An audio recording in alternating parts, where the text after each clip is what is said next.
Oke, welcome back to kelas Kohen. Ini adalah modul ke-6 dan banyak banget yang komen, "Koh, tolong ada modul ke-6 dan seterusnya." Nah, di sini gua di modul ke-6 ini gue bakal bahas tentang namanya supply demand dan time frame karena banyak banget yang request kok. Cara nentuin supply demand dan time frame berapa sih yang bagus buat kita gunakan untuk trading. Nah, teman-teman, kita bakal bahas dulu supply dan demand area, teman-teman. Nah, ini kita ngomong area karena trading itu kita itu harus tahu area ini supaya teman-teman tidak terkena likuidasi. Simpelnya gini teman-teman, ketika ada chart ya, jadi entah itu marketnya sedang naik atau turun ya. Contoh asumsi ya, ini marketnya lagi naik ya, ini ada candle misalkan ya, ada candle naik ya. Dan di sini kan kalau teman-teman lihat modul keempat ya, itu ada belajar tentang namanya base ya. Nah, ketika dia turun ya, ini kan ada namanya pola-pola seperti ini ya, chart ya misalkan ya. Nah, di sini ketika ada di atas, itu namanya adalah supply area, teman-teman ya. Ketika dia break ya, dan tidak pernah ke atas lagi, ini namanya supply area. Kalau berdasarkan Smart Money Concept, ini namanya liquidity area ya. Jadi, kadang-kadang suka terjadi dia false break ke atas, baru turun. Sedangkan, kalau demand ya, demand itu adalah ketika marketnya sedang berada turun, teman-teman ya. Ini mungkin terjadi konsolidasi ya, atau kita ngomongnya base area untuk di bawah ya. Dan ini ada pattern yang mungkin terjadi di sini adalah double bottom ya, entah dia turun atau dia naik ya. Tapi mayoritas ya, demand area itu selalu ada di bawah. Contohnya ya, di tanggal 26 Februari di shooting ya, teman-teman bisa ngelihat kurang lebih chartnya di BTC adalah itu kurang lebih seperti teman-teman ya. BTC ada pola yang teman-teman lihat di sini ada double top ya. Double top. Tapi di sini ada namanya liquidity untuk demand area ya. Nah, di situ kalau misalkan demand areanya ini di break, ini jadilah double top. Tapi kalau misalkan dia cuma tiba-tiba naik lagi, berarti dia hanya mengisi demand area. Jadi supply dan demand area ini teman-teman bisa gunain untuk teknik entry juga. Kenapa? Karena rata-rata trader amat itu selalu meletakkan posisi stop lossnya itu di demand dan supply area. Yang rata-rata trader profesional yang menggunakan mungkin Smart Money Concept, dia akan selalu entry di liquidity area. Dan ini fungsinya untuk supply dan demand ya. Dan teman-teman, time frame ya, ini yang paling penting ya. Banyak orang bertanya, Kohen, sebenarnya dalam trading forex time frame berapa sih yang baik digunakan? Time frame ya, kita singkat dengan TF ya, teman-teman ya. Bukan brand ya, teman-teman, ini time frame ya.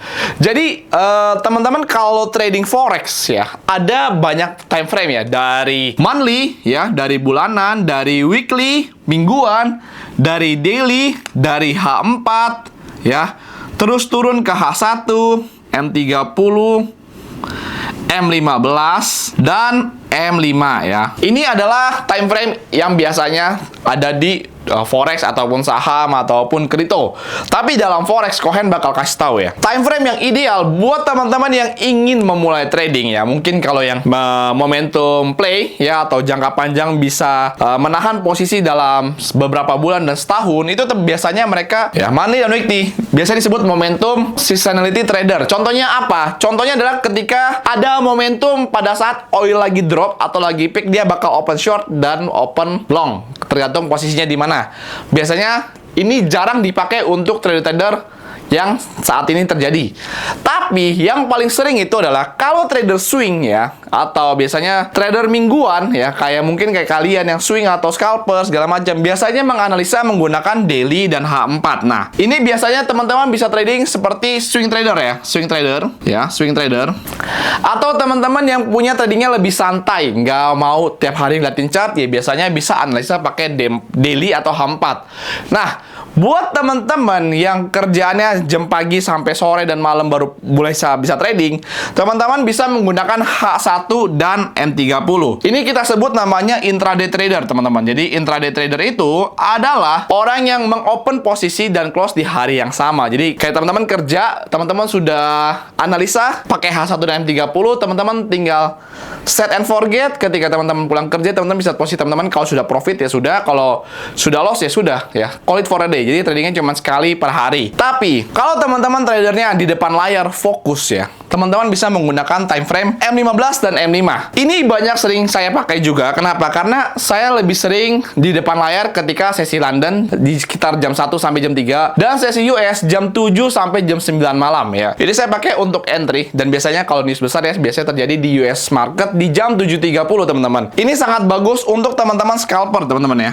Nah, tentunya setiap time frame ini memiliki keuntungan dan kerugiannya. Satu, keuntungan momentum weekly dan daily ini ya. Pertama, teman-teman tidak perlu liatin chart tiap hari ya. Dan kedua, tentunya tradingnya lebih santai. Kerugiannya adalah teman-teman jarang mendapatkan momentum entry yang baik teman-teman, karena dengan time frame yang agak besar itu tentunya teman-teman tidak selalu dapat harga paling bawah ataupun sell paling atas. Itu kelemahannya. Sedangkan untuk intratrader dan scalper ini keuntungannya adalah teman-teman bisa trading kapanpun ketika teman-teman mau trading. Tapi kekurangannya adalah teman-teman menjadi adiktif melihat chart. Dan tentunya psikologi teman-teman kalau sudah lost trade teman-teman bisa terganggu. Jadi teman-teman, time frame berapapun itu ideal. Dan tentunya teman-teman bisa menggunakan modul keempat untuk entry dan exit ditambah dengan supply and demand area. Oke teman-teman, jadi berikut adalah modul ke-6. Memang agak membosankan, tenang aja. Nanti ada di modul berikutnya Kohen bakal bahas gimana cara aplikasi di TradingView. Dan buat teman-teman yang mau trading bisa menggunakan broker yang Kohen pakai, yaitu adalah broker Okta yang sudah dipercaya 40 juta trader. Dan teman-teman ada program Trade and Earn di mana teman-teman trading dan earn lotnya yang bisa teman-teman tukarkan dengan berbagai hadiah seperti jam tangan, botol, HP,